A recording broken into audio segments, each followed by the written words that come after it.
आ गया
अपना डिजास्टर हुआ जो गाँव ब्रस्ट हुआ पहले, उसके बाद फ्लड शुरू हो गया, उसकी वजह से काफ़ी नुकसान हुआ सर।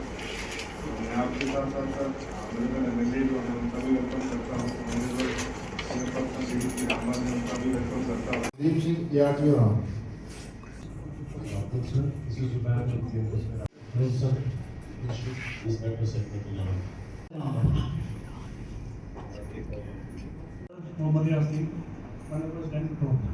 का प्रभारी इंचार्ज रामबन डोडर किश्तवाड़ से।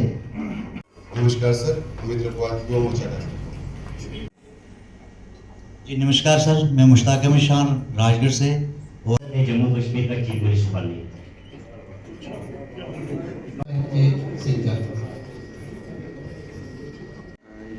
एक जो है 75 की थी वो भी उसको मलबे में दब गई, और 2 बच्चे थे सर जो 13 साल और शोर करें कि आने वाले टाइम में डबल हो जाएगा, but it will take time sir. जो हमारी व्हीकल्स सर जो हैं वो डैमेज हुई है, कमर्शियल नॉन कमर्शियल वो लगभग 100 के करीब है। टोटल स्ट्रक्चर्स जो हैं हमारे सर वो 515 के करीब स्ट्रक्चर हैं हमारे, रेजिडेंशियल जो लगभग 465। 27 स्कीमें हमारी ऐसी थी जो बहुत बड़ी लेवल पे जो है डैमेज हुआ है, जो कम्प्लीटली डैमेज हो गई थी। ये ग्रेविटी स्कीम थी सर, इन स्कीम से सर रिस्टोर किया है, लेकिन अभी आने वाले टाइम में जो अभी भी चैलेंज है मेरे पास उसमें जितना भी नेटवर्क है टोटल लेंस का वो लगभग 50 किलोमीटर के करीब है सर, वो सारा डैमेज हो गया है, जिसमें हमने लगभग 400 हाउस होल्ड अभी भी हैं सर ऐसे। अगर घरों की बात की जाए तो लगभग 400 के करीब घर हैं हमारे जो अभी भी पानी डायरेक्ट पानी से महरूम है। हालांकि अगर उनको टैंकर से पानी जो है वो हम दे रहे हैं या एक सिंगल लाइन पाइप से दे रहे हैं, लेकिन अभी बाकी जगहों पे परमानेंटली रिस्टोर नहीं कर पाए हैं, वो म्यूनसिपल टाउन रामबन के। और अगर घरों की बात की जाए तो सर टोटल हमारे पास लगभग कोई 5 से 6 हैबिटेशंस ऐसी हैं जहां कंप्लीटली बिजली अभी नहीं दे पा रहे हैं हम सर, जहां ट्रांसफार्मर वॉश आउट हो गए आवर्स है, किसी को 5 घंटे किसी को 4 घंटे, क्योंकि लोड जो है वो उस पर पड़ा है, तो वो लोड को मेंटेन करने के लिए 4 से 5 घंटे ही बिजली दे पाते हैं, उससे ज़्यादा नहीं दे पाएंगे। लेकिन वहाँ पे रोड बह गई हुई है सर, तो इसलिए अभी जो है 1 वीक लगेगा, जब रोड रिस्टोर कर देंगे तभी ट्रांसफार्मर जा पाएगा सर वहाँ। इसमें मैं सर एक चीज़ और बताना चाहूँगा कि जो सबसे चैलेंजिंग पार्ट है पूरे रामबन डिस्ट्रिक्ट में इस समय, वो सर हमारा मड़ोग से बलीहोत वाला जो एरिया है लगभग 23, बट वो बड़ा डिफिकल्ट है। जैसे कल की बारिश हुई तो उसकी वजह से ज़्यादा नुकसान हुआ है, तो उस एरिया में हमारा चैलेंजिंग है, उसमें बिजली भी इफेक्टेड है हमारी, उसमें हम जो राशन है वो भी घोड़ों पे लेके जा रहे हैं सर, और जो स्कूली बच्चे हैं क्योंकि वहाँ पे दरियाव के ऊपर ब्रिज थे जो वो भी वॉश आउट हो गए हुए हैं, तो अभी हमने सर उसका भी सर्वे किया, जो आपकी डायरेक्शन थी सर उसमें के कैसे जो छोटे छोटे ब्रिजेस हैं उनको बड़े लेवल पे जो है वो चलाया जाए।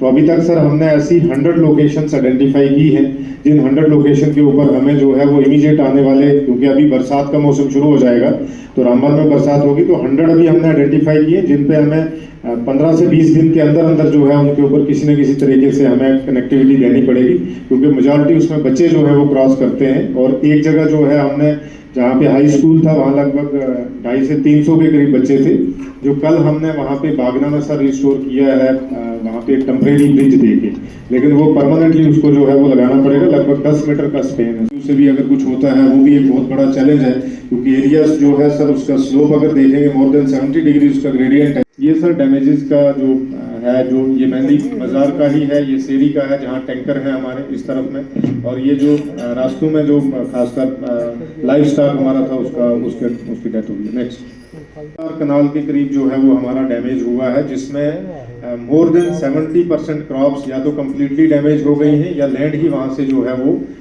डैमेज हो गई है। तो इसमें भी जो आपके जब लास्ट टाइम सर आपसे बात हुई थी तो आपने डायरेक्शन दी थी कि इसमें लैंड डेवलपमेंट का या इरिगेशन पूल का रिस्टोरेशन का, और इनके क्रॉप्स डैमेज हो गए हैं तो इनको कैसे दोबारा जो है इनकी क्रॉप्स में हम हेल्प कर सकते हैं, तो उसके लिए हमने सर्वे किया है। ये प्रिलिमिनरी सर्वे है जिसमें 80,000 कनाल हमारी जो है वो डैमेज हुई है सर। जो ये फिगर है ये हेक्टेयर में है सर। टोटल हमारा जो हार्टिकल्चर का एरिया है वो लगभग सर 11,000 हेक्टेयर है हमारे पास, जिसमें से 6,000 हेक्टेयर जो है वो कम्प्लीटली वो कहीं ना कहीं डैमेज हुआ है, जिसमें 4,000 हेक्टेयर का अभी तक हम सर्वे कर पाए हैं। 2,000 हेक्टेयर अभी भी बाकी है, जिसको हम जो आने वाले 1 हफ्ते में सर करेंगे। के करीब बच्चे ऐसे हैं सर जो कैंप्स में और इन एरियाज में अभी भी लगा हुआ है सर, वहाँ पे ये बच्चे डायरेक्टली जो है वो हिट हुए हैं, क्योंकि हमारी लेडीज हैं या बच्चियाँ हैं जो आपके जरिए से हमें कम्युनिकेशन आया था सर, तो उसमें हमने इनको हमने दोबारा से स्कूल में इनको लेके जाए। हालांकि रिक्रिएशनल फैसिलिटीज जो है वो सर हमने क्रिएट की है, खासकर जो धर्मकुंड है, क्योंकि वहाँ पे सारी जो है फैमिलीज एक कैंप के अंदर रह रही है, NHPC का कैंप है उसके अंदर रह रही है, तो वहाँ हमने कोशिश की है। ये रोज रहता है सर वो कम्युनिकेशन का रहता है कि हमें कम्युनिकेशन जो रिसीव भी हो जाए, प्लस लोग अगर डिस्ट्रेस में तो कम्युनिकेट कहाँ करें। तो ये फॉर्चुनेटली सर मेरे 10 साल की सर्विस में फॉर द फर्स्ट टाइम ऐसा हुआ कि मैंने जो पर्सनली डिजास्टर देखा है कि जिसमें डिस्ट्रिक्ट एडमिनिस्ट्रेशन का कम्युनिकेशन सिस्टम जो है उसने अलार्म जो है वो दिया, और जो डिस्ट्रेस कॉल हमें रिसीव हुई उसके बाद पूरी एडमिनिस्ट्रेशन जो है वो एक्टिवेट हो गई। और वही एक रीजन था कि ऊपर वाले ने सर ये किया कि इतना डिजास्टर होने के बावजूद भी जो है हमारी जानी नुकसान कोई ज़्यादा नहीं हो पाया। और अगर ये कम्युनिकेशन टाइमली नहीं होता तो हमारा एस्टिमेट था लगभग 1,000 से ज़्यादा जाने जो है वो हमारी जा सकती थी। तो ये ऊपर वाले का करम रहा सर कि जिसकी वजह से हमें यहाँ पे ज़्यादा इफेक्ट नहीं हुआ। उसके बाद हमारी कब जो है वो दोबारा से दसना शुरू हो जाएगी, हमारे दोबारा से खाली करना पड़ेगा, तो उसके लिए भी हम कोई ना कोई सोल्यूशन निकालने की कोशिश कर रहे हैं। नेक्स्ट हमारा जो उसमें हमारी SDRF की टीम थी, NDRF की टीम थी, सिविल क्यूआर टीम थी, NGO थी, हमारे पब्लिक रिप्रेजेंटेटिव से पब्लिक को मोबिलाइज किया सो दैट कि वो सेफर लोकेशंस पे चले जाएं, ताकि इनको ज्यादा कोई किसी किस्म का नुकसान ना हो सके। बाकी हमारी इसी में सर मैं ये रिस्पांस टीम में मैं बताना चाहूँगा सर, 3 टीमें ऐसी थी हमारी सर जो हमने परमानेंटली उनमें कोई 50 के करीब स्कूल चेक किए, और ये दूसरी बार हुआ रूटीन जो उनका डैमेज हुआ है उसकी एक रिपोर्ट बना के लाए। तो 2 तारीख को वो वापस आ गए 3 दिन के अंदर सर, हमने उस रिपोर्ट को भी जो कंपाइल कर रहे हैं, और फाइनल जो है 2-3 दिन के अंदर हमें लिस्ट जो है पब्लिश करेंगे कि क्या क्या डिस्ट्रिक्ट के अंदर डैमेज हुआ है। बड़ा एक इम्पोर्टेंट मैसेज भी था सर इस रामबन की धरती से कि हमारे यहाँ पे जब गुजरात से कुछ 56 नंबर ऑफ टूरिस्ट जो है वो यहाँ पे फंस गए सर, तो वहाँ पे हम पहुँच नहीं पा रहे थे। वहाँ आर्मी का एक कैंप था नियर बाई में, तो वो SSP साहब ने उनके साथ कोऑर्डिनेट करके उनको यहाँ से रेस्क्यू किया हमने, बनिहाल में 3 दिन रखा और फिर उसके बाद इनको यहाँ से रवाना कर दिया। ये पानी का सर काम बैकर, ये पानी का है सर वहाँ पे जहाँ रिस्टोरेशन हमारा चल रहा है सर। ये बहुत चैलेंजिंग पार्ट था, लेकिन हमने सर इसको एज ए चैलेंज लिए हुए हमने जब उसमें हर तबके के थे, हिंदू भी थे, मुसलमान भी थे, हर जात के भी थे। तो इन्होंने बाकायदा मेहनत करके एक फहरिस्त बनाई, उनका नाम, पता, एड्रेस, उम्र लिख करके। इसी तरह से काम करना चाहिए। इसमें जो 3 लोग हैं उनको हमने रेड क्रॉस से 1-1 लाख रुपया दिया है। जो SDRF के एक्सग्रेशिया 4 लाख मिलता है उसका हमने वो प्रोसेस कर दिया है। आज शाम को या कल सुबह जो है मॉर्निंग उनके अकाउंट में। ठीक सर, थैंक यू सर।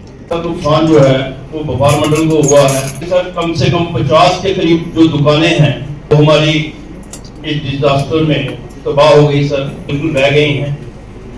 जिसमें जितने भी लोग सर काम कर रहे थे 50 दुकानों में कम से कम 150 के करीब जो वर्कर थे वो काम कर रहे थे, वो कम से कम उससे 1000 लोग जुड़े हुए सर, वो बिल्कुल बेरोजगार हो गए हैं, दुकानें बिल्कुल निकल गई उनकी।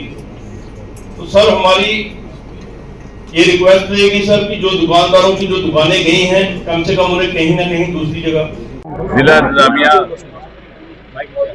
तारीफ के काबिल है, क्योंकि यकदम एक इस तरह का वाकया हुआ और यकदम एक संकट आया जिसकी किसी ने गुमान न था।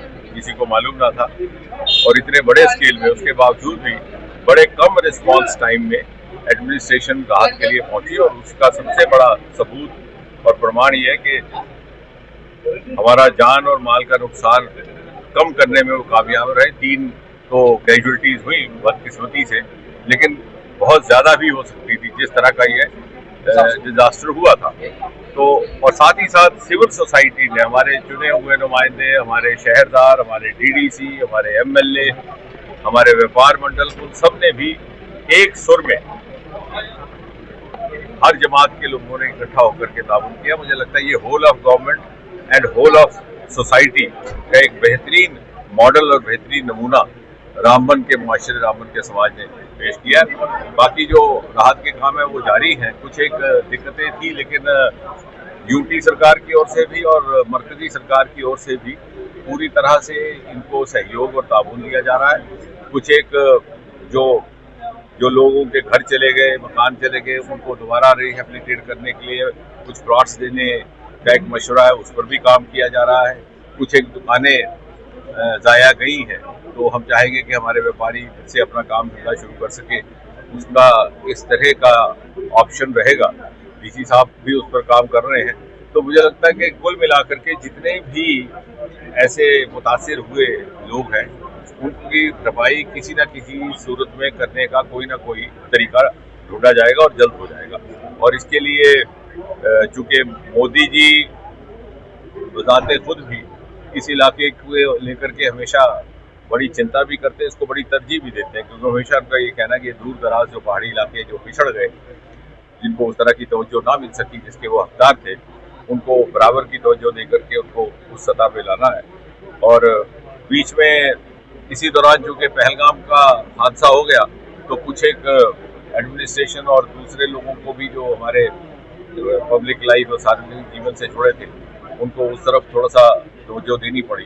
तो इसलिए थोड़ा सा इसमें विघन आया, लेकिन उसके बावजूद भी यहाँ काम पूरा on fast track, on war footing जारी है। सर मैं तो समझता हूँ कि जो भी प्रधानमंत्री जी फैसला लेंगे वो मुल्क और अवाम की बहबूदगी के लिए, हमें उसमें ज़्यादा बात करने की ज़रूरत नहीं है, आउट ऑफ टर्न बात करने की ज़रूरत नहीं, क्योंकि होम मिनिस्ट्री के पास, डिफेंस मिनिस्ट्री के पास कुछ एक ऐसी इनपुट्स होती है जो शायद हमारे पास, आपके पास ना हो।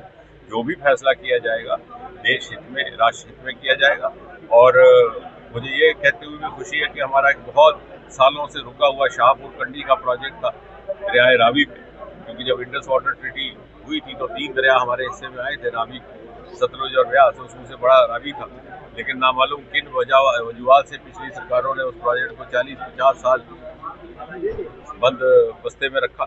तो मोदी जी के आने के बाद वो भी रिवाइव हुआ, उसके 2-3 महीने में उसका आखिरी फेज भी मुकम्मल हो जाएगा। तो हमारे हिस्से का पानी जो पंजाब और जम्मू कश्मीर के जो ज़िले हैं बॉर्डर डिस्ट्रिक्ट, इस तरफ कठुआ, सांबा, उत्तर गुरदासपुर, पठानकोट, उनके लिए इरिगेशन, पावर जनरेशन के लिए काम आएगा। तो मुझे लग रहा है कि सही दिशा में अब सरकार ने काम करना शुरू किया है। इसके लिए भी मैंने डीसी साहब से कहा है कि एक जियोलॉजी सर्वे ऑफ इंडिया की हम टीम यहाँ भेजेंगे और ये शनाख्त करें कि कौन कौन से लैंडस्लाइड प्रोन एरियाज हैं, ताकि दोबारा इसकी रोकथाम की जा सके।